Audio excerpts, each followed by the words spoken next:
It hit us hard. I feel gonna be a lot of rain, but not like this. We have nothing, so we're starting over. I don't have anything anymore. This was all I had. See people's furniture, some of them heirlooms from, you can tell that maybe someone's grandparents' furniture, and it's all piled out by the road to be disposed of. It's pretty heartbreaking. I don't have anywhere to go. I don't have any family. It's just us. I'm just hoping somebody will come in and help though. Roy Kimball Turner. I'm the Emergency Management Coordinator for the County of Chambers in the southeastern part of the state of Texas. I'm Paul Hahnemann. I am the Chief Fire Operations, as well as being the Department Head of Incident Response for the Texas A&M Forest Service. My name is Sean Johnson. I'm on the Incident Management Team. I'm a PIO with the Fire Department 19. Hi, I'm Brian Ball, and I'm a Safety Officer on the FDNY IMT. My name is Shane Moody. I am a lieutenant with the New York City Fire Department, and I'm currently the Planning Section Chief on our Incident Management Team. My name is Lauren Smith. I am with the FDNY IMT, and I'm a Supply Unit Leader for the team. My name is Finn Wimberly. I'm with the National Park Service from the Buffalo National River in Arkansas. And on this team, I fill the role of the Operations Section Chief. My name is Butch Hoffman. I'm with the New York State Incident Management Team. And currently, I am the Medical Unit Leader. My name is Jim Caldwell. I'm with the U.S. Forest Service. I'm out of the Comanche National Forest in Louisiana. And my role here is a Public Information Officer. My name is Lieutenant Colonel Richard Stradinger. I'm with the Texas Army National Guard. We're based out of Fort Worth, Texas. And my position is the Executive Officer of an Infantry Combat Team. My name is Sam Clark. I'm a Medical Unit Leader Trainee on this incident. I'm with U.S. Forest Service. My name is Kerry Clark. I work for the U.S. Forest Service on the Bankhead National Forest in Alabama. And I'm a operations trainee here on the team. My name is Dwayne Seelar. I'm a Logistics Section Chief, and I'm a U.S. Forest AD employee. I'm Mike Moore. I'm with USDA Forest Service. During this incident, my position is the Finance Section Chief Apprentice. My name is Yasmir Diaz-Roweather. I work for the U.S. Forest Service, and I'm an IT specialist in the IMT.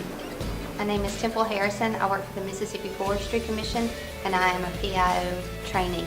My name is Brian Swanson. My home agency is Chesterfield Fire and EMS in Chesterfield, Virginia. My role in the Southern Area Incident Management Team is I fulfill the role of the liaison officer, which is all hazard incident management teams are multidisciplinary for a specific reason.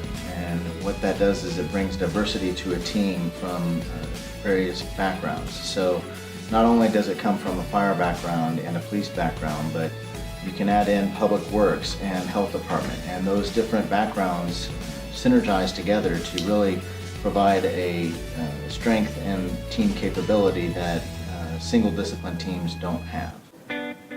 All hazard incident management teams can benefit local communities because it provides a capability that brings order to chaos after a disaster.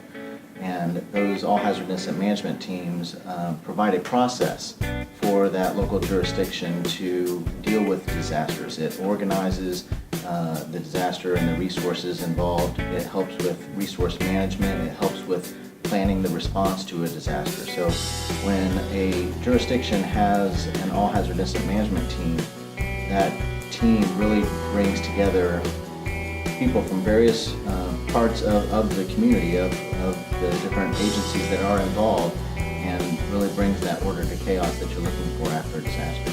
Facilitates communication across the board, and at the end of the day, it provides a capability that otherwise you wouldn't have. Impacted to the extent that they're not able to do their day-to-day job.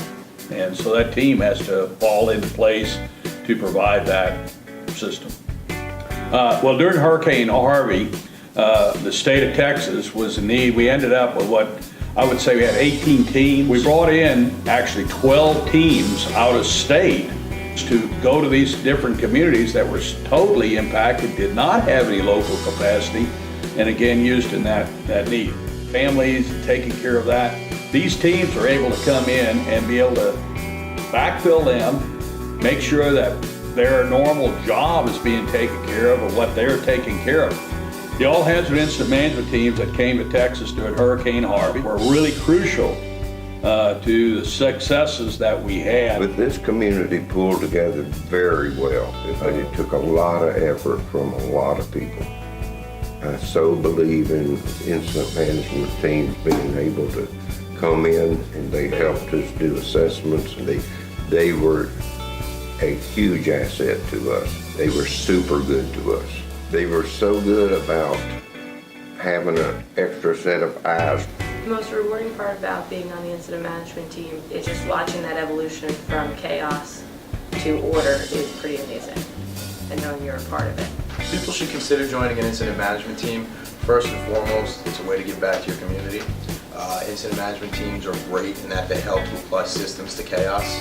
People should consider being part of an AHIMT because incident management teams are first and foremost a way to give back to your community. I am a paramedic by trade, and with many years of that, I got very interested in incident management and pre-planning for events, for state fairs, for concerts, and it got me very interested in the whole picture of what really involves in pre-planning. And I found myself gravitating to incident management. But when an incident occurs, you all need to know what your responsibilities are. You have to prove yourself that you're capable of doing this. In regards to a national picture of incident management teams, we all are taught and we need to be proven to the same levels. All Hazard IMT Association has the big picture where there are other types of incidents, and we need to be able to respond to them responsibly and perform our same jobs no matter what the incident is out there. I have responded to mass shootings, multiple deaths. I have responded to a plane crash. This is all within the IMT. Snowstorms, ice storms, hurricanes. Those are all hazards. And no matter what the type of hazard incident, we still know what our responsibilities are, and the application is the same. Many team members come to our annual symposium. They get excellent training there, but they also have the opportunity to collaborate with other team members, hear about other people's experiences, and learn vicariously through their experiences at different incidents. And then as they build a working relationship with one another, when the disasters come, we've seen different teams just working together. One team coming from out of state to another state, and they've met each other at the symposium, and they know one another, and they can work seamlessly together as if they were one team. So AHIMTs are important to be multidisciplinary because we deal with more than just one type of incident. But an all hazards team needs to have a different level of agility to deal with the diversity of incidents that come down the pipe. What's the most rewarding part of being on the incident management team? Is a challenge, and for me is the people. Meeting people, getting to know them, the challenge, and the adventure. All hazard incident management team members go through a fairly rigorous process of advanced incident command system training. Not only do they get basic courses such as ICS 100, 200, 300, and 400, but they move on into advanced incident command training and take an 0305 all hazard incident management team course, which teaches the team members how to operate together and function as a team.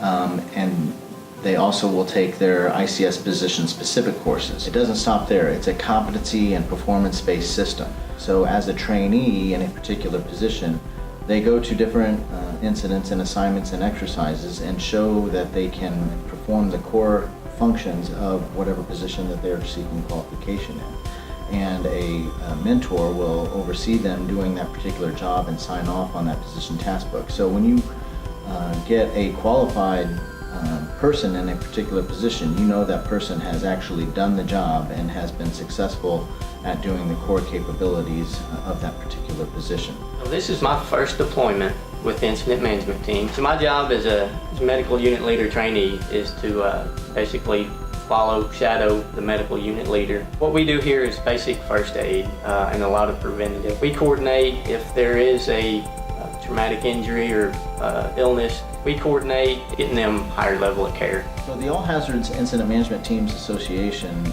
exists solely to inspire excellence in incident management.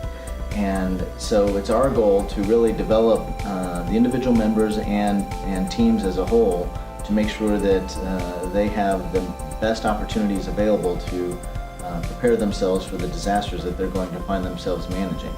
And so some of the different things that AHIMTA does is we set standards, and those standards are hopefully adopted by all the different states throughout the country so that there's a national standard. And so when you have a national standard, as different states request teams, as we saw in Hurricane Harvey or as we saw in Hurricane Irma, those teams come and you know that those teams have met a particular standard and that you can depend on the quality of team that you're getting. When we started out and looking at the need for additional teams to come to Texas, almost all came from the experience and the linkage that our team had with individuals at the All Hazard Incident Management Team conferences and that linkage that was through the association. Incident management team should look to join the All Hazards Incident Management Team Association because it helps with the cohesiveness of the team. By bringing all the teams together and they have an annual meeting, which I've been fortunate to attend the last 2 years, it allows you to have a common forum where you can exchange information and standardized practice for all hazards. I think help will come. You all come. So I think. Father, you told myself you guys were awesome. People are going to be scarred. We're scarred as well. However, it's a wonderful feeling that you take care of people. And when people say thank you,